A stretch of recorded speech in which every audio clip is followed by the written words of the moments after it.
Okay, this is my third attempt. My second attempt was pretty testy. Both videos were lost. I don't know what's happening. I hope my camera's not broken, because if it is, this is the end of the channel for quite a while, because I'm not going to buy another computer right now. But that's neither here nor there. I want to thank Alan. Alan, who tagged me in an original tag from Alan at Big Hard Books and Classics. Is that how he says his name? I think that's how he says it, right? I gotta look through my history. Where is the video? Big Hard Books and Classics. Alan, my 10 biggest books tag. This is an original tag by Alan. And it's a very simple one. Basically, I think he didn't write the instructions down, but he does say in his video, and I'll link to that, of course. Just talk about 10 big books in your collection, and he doesn't mean just 10 chunkers. 10, he's not saying 10 big, thick tomes, but big, oversized, different things like that.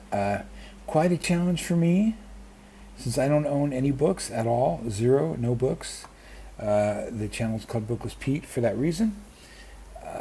It's right in the name of the channel. I don't have any books. I have ebooks. Do they count? I think they count these days. When I started the channel, I think it was more of a debate about whether they counted or not. Anyway, I'm getting off track already, so this is probably going to be a long video. Alan's video is a merciful 7 minutes. I'm going to try and do that, but I don't think I'm going to make it. But I've got 10 books that I'm figured out a way that I can do the challenge without having any books. The first way I thought to approach would be I'll just look through my Kindle and find the biggest files. For example, some of those big, like Delphi editions used to do them. A lot of books. If you're cheap and you're familiar with Kindle, you probably trolled around a lot in the depths of the 99-cent world. For books like this, the complete is going to be hard to see, but I have to do it tonight because I'm going to forget tomorrow. Edith Wharton, the complete works of Edith Wharton. Now, this is my second complete works of Edith Wharton. Why do I have two complete Edith Wharton 99-cent editions? Because the other day I opened the other one I had to read, The Buccaneers, which was her final novel, which she died in the middle of. She did not complete it, and that's fine. And so it wasn't in that collection of the complete Edith Wharton. They lie. These cheap book aggregators lie. I could have got it from the library. I could have bought another cheap edition, standalone edition on Kindle. But the problem with those editions is somebody else finished the book. And I don't know from, without reading it, whether it's really delineated or not, where that changeover. I do not want to read modern writers finishing the Mystery of Edwin Drood or anything. I don't care about the ending of the book. It's not the ending if the original author didn't end it. So don't mess with me like that. So I do want to read The Buccaneers because it is a Gilded Age story. Edith Wharton's one of my favorite writers, and she, because of her books, and to some degree Henry James, is the only reason I'm interested in the Gilded Age of fiction. So that's one big thick book in my collection, just because it's 400 billion locations or whatever. And other than that, I went back to, through the old memory box, into the old Mind Palace. This was the first big-ass book I ever owned that I remember owning. My parents got me this for Christmas one year, and I was thrilled. I don't know how old I was. This is The Great Comic Book Heroes by Jules Feiffer, who was a cartoonist. And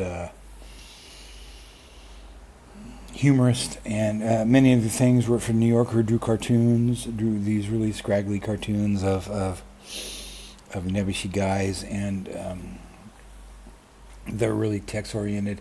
He started out in the comic book field. I believe he worked for Will Eisner as an assistant for a while. Anyway, he grew up on those comics, and my dad grew up on those comics, and this book has like an 80-page essay by Feiffer, and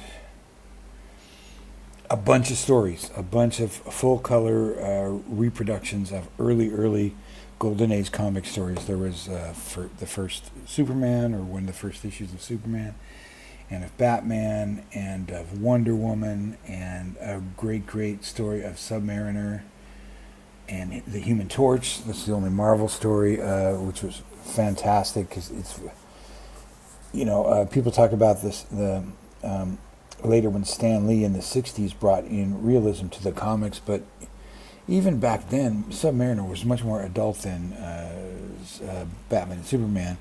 And there's a Will Eisner story in there. He wrote The Spirit, which was not a comic book. It was a comic book insert that went into newspapers. And it's one of the most amazing, Will Eisner is one of the most amazing graphic artists of all time. When I was young, later I read it, but when I was young, I did not read the Jules Feiffer essay. I think my dad might have told me not to read it, because it was a bit risque. It talked, it was humorous. It was written for adults. This book was for adults. He's talking about, the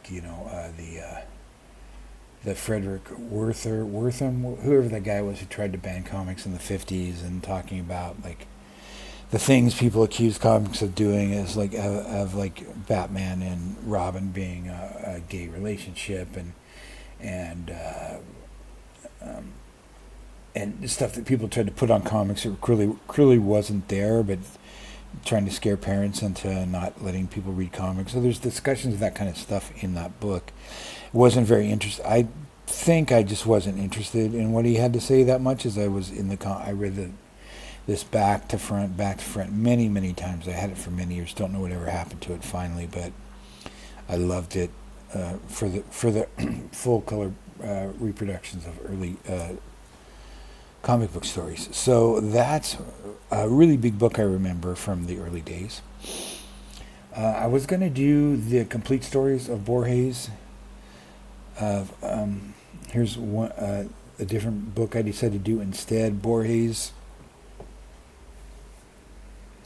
has a complete collection in English, and there is a North American edition of complete short stories in Spanish as well, but I don't like either of those editions that much, because Andrew Hurley, the current translator of Borges, is not a good translator in my opinion.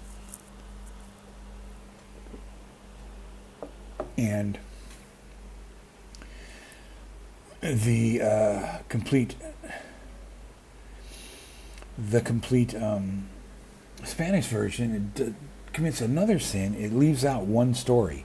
There's one story in one of the early books, in either the Aleph or Ficciones, that is a book review of a book called The Approach to Al-Mu'tazim, or something like that.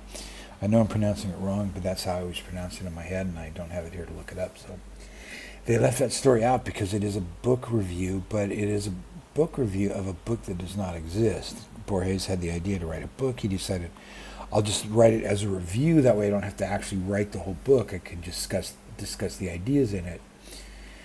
And, it's a genre I think he invented, imitated to much great effect by Stanislav Lem and Italo Calvino and some other people. It's a great idea. You think of a book you want to write, and write a book review of it.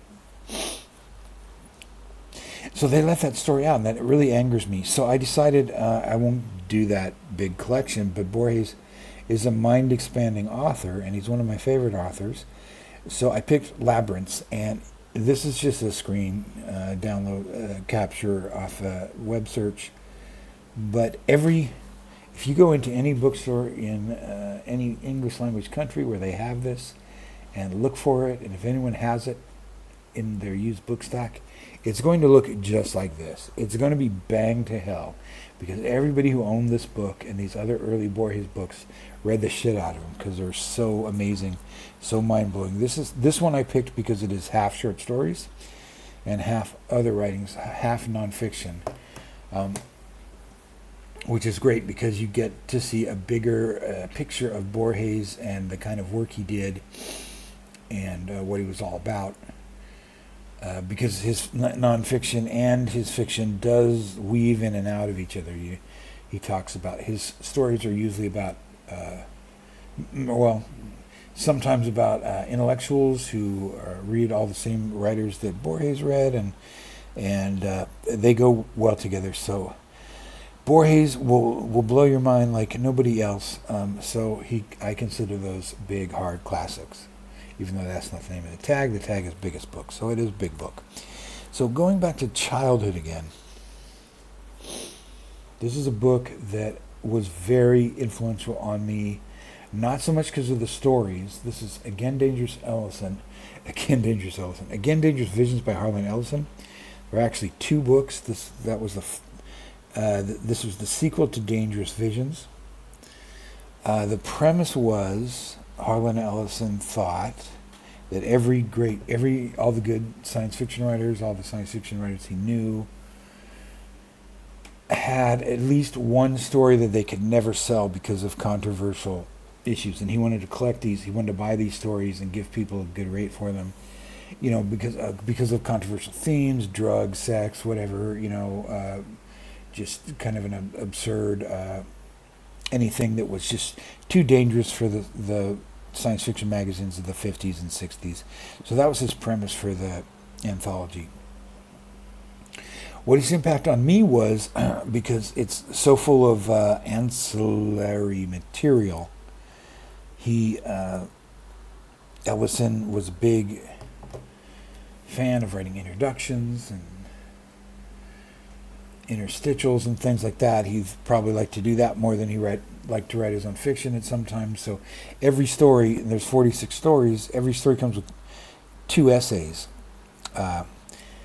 An introduction by Harlan Ellison where he dishes on the writer and explains about how difficult they were or how hard he had to cajole them to get into or some anecdote, or just praising the author. Then the story, and then an afterword by the author about their own story. And sometimes those could be very short because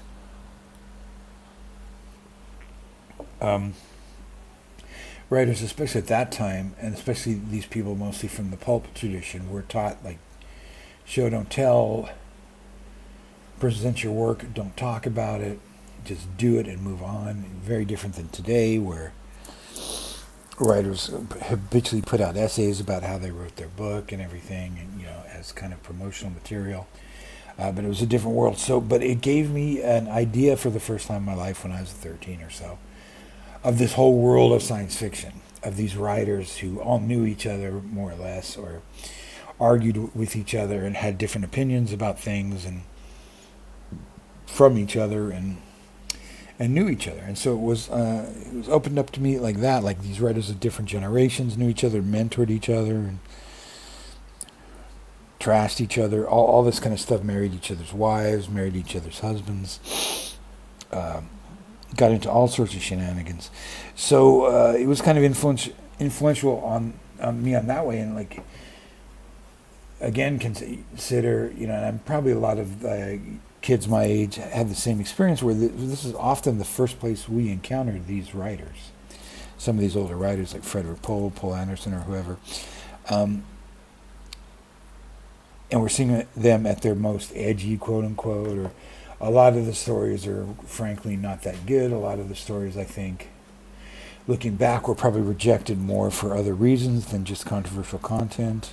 There is some pretty good stuff in it. There's some really self-indulgent stuff too, but overall, that's my opinion of those books and what they did for me at the time, and I carried them around from place to place for many years. So.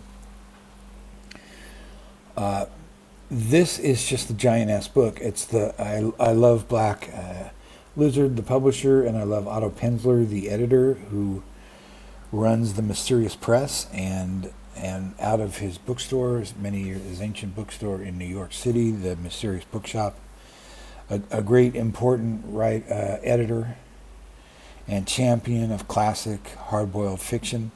This one, I think this is like 48 or 56 hours or something.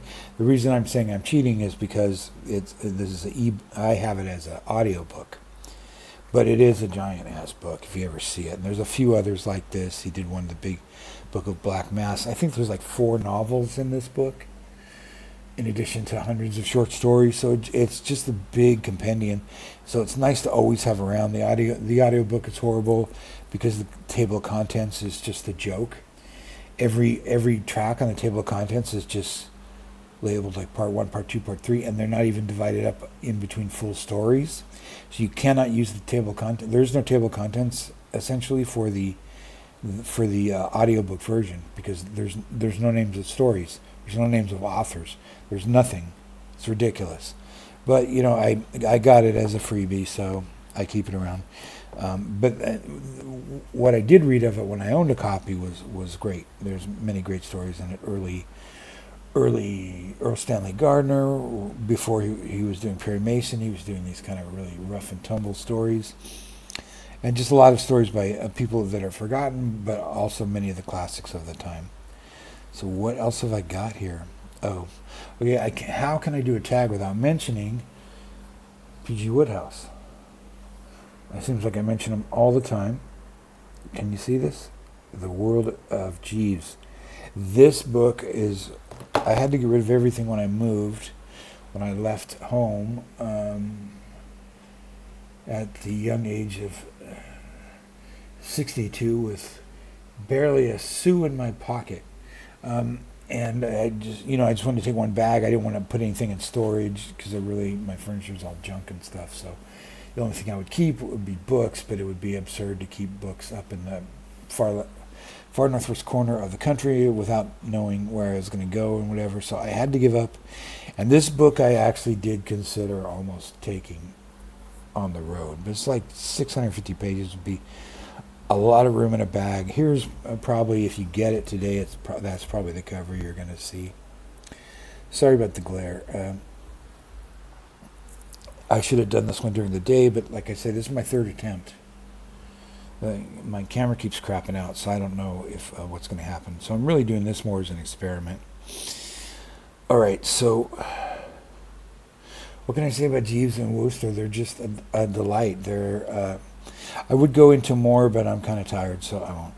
I've talked about it many other times, but what the World of Jeeves is a collection of every Jeeves and Wooster story, and you can just dip into them any place. You want to read them straight through the first time, and then after that you could just read one anyway. There's really no bad ones. There's great ones and very, very, very great ones and very, very good ones. That's how you have to separate them out. But they're hilarious, they're funny, they're just I've talked about it before, and people have even talked about me talking about it, so that's probably enough on that. I also decided another way to get to 10 would be to talk about the last thick chunker I did read, and this is, I want to say last year, but I'm sure it's probably like 5 years. It was always longer than I think. The Devils by Dostoyevsky. I read The Idiot and The Devils pretty close together. I think of the two, The Devils is a bit better written. They're really kind of a joy to read. The characters really come to life. The Idiot kind of falls apart in the third of 3. Demons is a darker story. Well, I guess they're all kind of dark, but this is a political story. It's about the change of generations around the time of the early revolutionary era in Russia after the freedom of the serfs, before World War One. And this young generation, particularly one kind of despicable guy who wants to start a revolution in this town, and they get a cell together, and they're very manipulative, and it's the older people and the younger people not really understanding each other, and it's Dostoyevsky is a conservative. He's he's not for the radicals, and that comes through in the book. But it's a really kind of awe-inspiring story, a terrifying story. When you read about what happened in Russia after that, leading all the way up to Stalinism, it's kind of terrifying. And not that Russia was any better during the pre-Stalinist era. Not that the life of the there's reasons for the Russian Revolution, because serfs, we know the term serfs, but the term really should be slaves. 90% of the Russian people were slaves, owned by the land that they worked. Anyway, and had no rights. So that's what happened there. So Demons goes into that, on a very, not on a really a macro level, because Dostoyevsky was writing at the time it was all happening, but just seeing the changes and happening very fast, because the ideology was changing very fast because of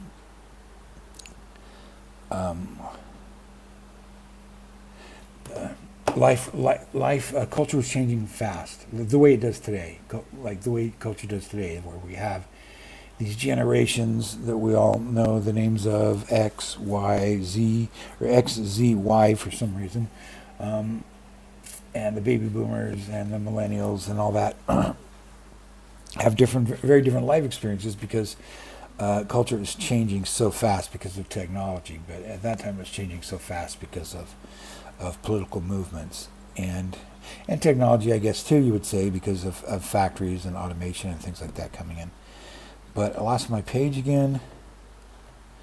This is really incoherent because, like I say, I've been talking about this for 2 hours, because I'm just obsessed with making sure this recording works. So I don't know what's going to happen if it stops again. But I think I'm almost done. Let's see what my other pictures are.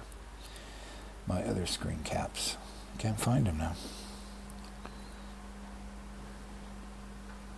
Okay, this is a book. This is Along the Lines of Dangerous Visions. This was kind of a seminal book for me.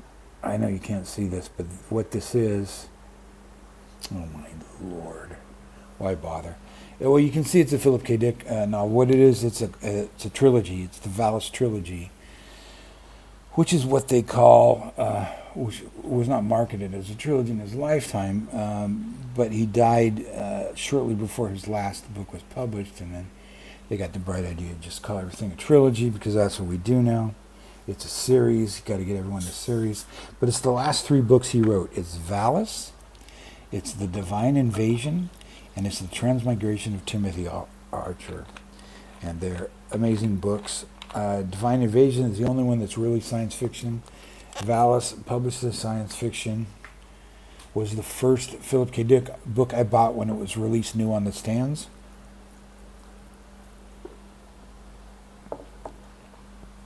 And it was amazing, but it's not science fiction. It's about a science fiction writer and his 3 young friends, who are based on real life friends who all became writers.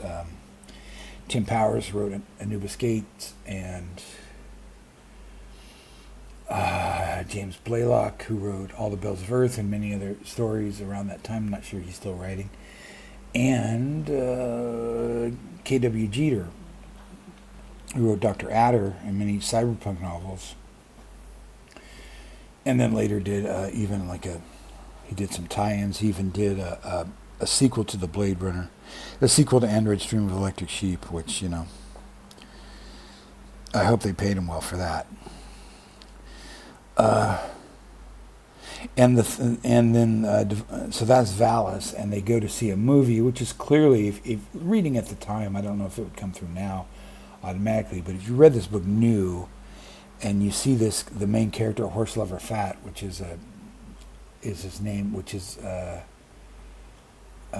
Philip K. Dick character in the book, and his friends, they go to see a science fiction movie starring a rock star. It's very obvious the movie that inspired this part of the novel is The Man Who Fell to Earth, although the plot details of the novel and the book are different, but it just blows their minds. This cool science fiction movie, and they talk about it, and they try and reach the people who made it, and they think they're receiving, the kind of extraterrestrial, divine information that Dick himself thought he was receiving. So there's all that stuff going on. So it's a very trippy novel, and it's very well written. The next book, the middle book of the trilogy, which is not a trilogy, is The Divine Invasion, which has more of a science fiction element. There's a woman in it, one of Dick's dark-haired girl-type women that he was obsessed with, that would obsess him in various times of his life. And again, at the time, if you're reading this book at the time, you knew exactly who inspired this. This woman was not someone he knew, but it was Linda Ronstadt. 100% guaranteed. Dick was crazy for Linda Ronstadt when he managed a record store, I think in Berkeley, or wherever he managed it. He found an album by her, early work by her, and wrote to all the record companies like, this one's great, she's going to be a big star, you should sign her. And of course they all blew him off, even though she managed to make it on her own somehow, without Philip K. Dick's help. Anyway, and then the third book is The Transmigration of Timothy Archer, and like the others that I mentioned, the character of Timothy Archer is based on a real person who was well known at the time. I mean, I was not by any means an educated person or anything, and I could see all these references in these books because there was so much in the zeitgeist, and the character is based on the Episcopalian Bishop Pike, who was a progressive, peace-focused clergyman, anti-Vietnam War and stuff, and it's a straight literary novel with some metaphysical stuff in it, especially towards the end. Very powerful book. It came out after Philip K. Dick had died at age 54 or 52. Had he lived a little longer had he kept writing books like that, he would be remembered in a completely different way now. He's thought of as an outsider artist, tortured genius kind of thing that Hollywood loves and that weirdos love. And but had he kept writing, I believe he would have been, he would have had a mainstream reputation. He would have been nominated for the National Book Award for books that would have come later, and all that, and it would have been a quite different trajectory. I don't know if it'd be better or worse, but that's just how I sincerely feel about it. Okay.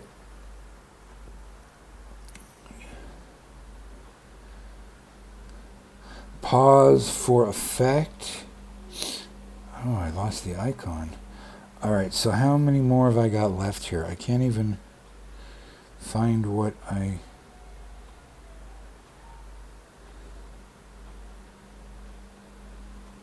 All right, I guess I've got 2 more books to talk about. And the other one is, there was a time in my life when I wasn't reading very much, and I read this book. And the print was very small, and there's no space between the lines, and it was about 500, 600 pages long, and very low margins, and yet I could not put it down. It was everything I hate about a book. In terms of formatting, it made it very hard for to read, and I didn't even have reading glasses at the time. But it was just unputdownable. Robertson Davies was a Canadian-born actor, teacher, and writer. He joined the Royal Shakespeare Company. There are many actors. There's quite a robust tradition of Canadians being well trained in Shakespeare. I guess most famous is probably Christopher Plummer, and there's William Shatner, who people make fun of his acting style, but if you watch Star Trek, you can see it's very grounded in stage work, and he's not afraid to be big, and he was classically trained in Canada. And so was Robertson Davies, I believe. But then he went to England and he joined the Royal Shakespeare Company. He had a career. He looked like Brian Blessed or somebody, a big burly guy with a big beard. He probably played he could play Hamlet's father, the ghost of Hamlet's father, that kind of thing. And he wrote this trilogy, the Deptford trilogy, which I can't even describe. It's magical realism in the true sense. I mean, that's mostly applied, and I think the term was invented for South American authors like Marquez and Borges. But what it originally meant is not that fantasy with a bunch of realist stuff in it, but it's realism, straight realism that just has the feel of magic and strangeness about it. And that is what the Deptford trilogy is. It's about this guy named Boy Staunton who grows up in the small town of Deptford in Canada. He has a pretty traumatic thing that he experiences in his childhood. That happens, that his mother goes insane, and in a particular way that's particularly humiliating for a young boy to see, and and this is caused by an incident, at least partially in his mind by an incident that causes him to leave the town and be humiliated. Grows up to be a fabulously wealthy, powerful person. Wants to take and becomes very twisted.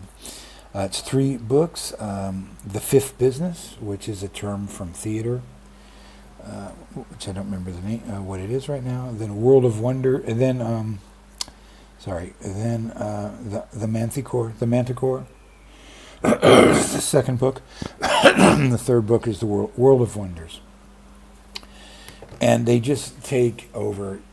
These books can take over your life. He wrote other books. He wrote, I think, 11 novels. They were all sort of jammed into a trilogy shape for marketing purposes, I'm sure. Like the first 3 are called the Salterson Trilogy. They don't really have much in common with each other. His very first book is called Tempest Tossed, which is going back to Wodehouse. It's light like that, not quite like that, but it's like an E.F. Benson Map and Lucia novel kind of thing, where it's a small town, idyllic town in Canada. It really reads like an English village in an E.F. Benson comedy, where every year the people of the town put on a Shakespeare play. This year they're doing The Tempest, and it's about all the foibles and things that happen. So it's a very light, frothy novel, but it would be fun to read if you're looking for stuff to read for Shakespeare adjacent stuff. Then he wrote a couple other books in that trilogy about that same town that getting more and more serious and ambitious as they go. Then his fourth, fifth, and sixth books are the Deptford trilogy. And I have to show you this disgusting thing. This is the new cover. This is the current cover. Now you see the other cover. These covers are based on tarot cards, which is important to the book. This nonsense makes it look like it's one of those crappy 60s books. I can't get it to open now. Stop that. All right. You know, one of those Sotweed Factor books, or that pension book that's being made into a Leo DiCaprio movie right now about radicals on the run in the 60s kind of stuff. This is not accurate. This is not good. If you saw that, I would not blame you for not wanting to read it and getting the wrong idea about the book. And it's got a foreword by Kelly Link. How exciting. the individual ones, individual penguins are a little bit better, but this really sort of conveys some of the incidents in the first book. But for me, and maybe it's just because I like things my own way, this is the way to look at it. This is the way to think of it. These are tarot cards. These are fantastical creatures on the tarot cards, which evoke the inner lives of the characters, which is much better than that nonsense they're trying to pass off as the Deptford Trilogy now. But if it makes people read the books, I'm all for that, because they are amazing books. And I don't think they're that well known. They used to be widely available. You'd see them and anytime you went to a used bookstore in a college area, you could find all these books. Used copies of all those books all the time. He's such a good writer, and really draws you in. And that is 9 books. I'm only going to talk about one more, thank God. Cross your fingers that this video saves correctly this time. I almost did Understanding Comics by Scott Adams, and then I thought of this other book, which is Oversize, which I actually found a little more fascinating and maybe is less well known. And that is How to Read Nancy, the comic strip Nancy by Ed, what was his name? Not Ed.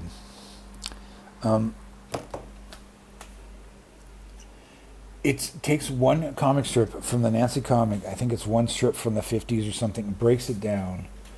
And of course it goes back in time to how, was it Bushmill created the strip? And it talks about it in a way that really will make you appreciate the art of minimalism.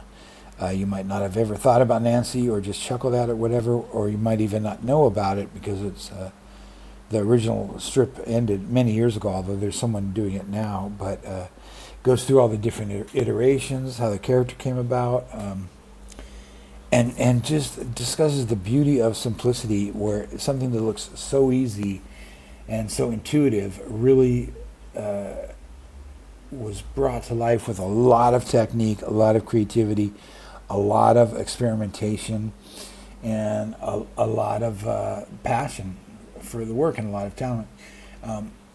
So it's worth reading and the Scott Adams Understanding Comics is worth reading too. If you're interested in comic book art, graphic art, and comic books and what goes into them, and even something as simple as that, which is actually really quite complex when you're just using the minimalist lines, the most minimalist line, like these little 3 floor shapes, show you a full well-mowed square of suburban lawn or whatever, or drops of water. It's just whatever. I'm just babbling now, but I did want to tag some people. Read all those books and then come back and do your own version of this. Consider yourself tagged if you're not tagged. I want to tag Faceless Book Reviews, Kevin Toll Reads, Gavin at Genre Books 23, and Steve Donahue, because no one ever tags him, he says. And he's got a lot of books, so I bet he can come up with some big books, Mr. Steve Donahue. And one other person who's she's got one of those channels that's name is similar to others, so I want to make sure I get it right. Probably not going to find it. That's probably enough people to tag. Anybody else want to do it? Go ahead and do it. Okay, thank you so much, and we'll talk again.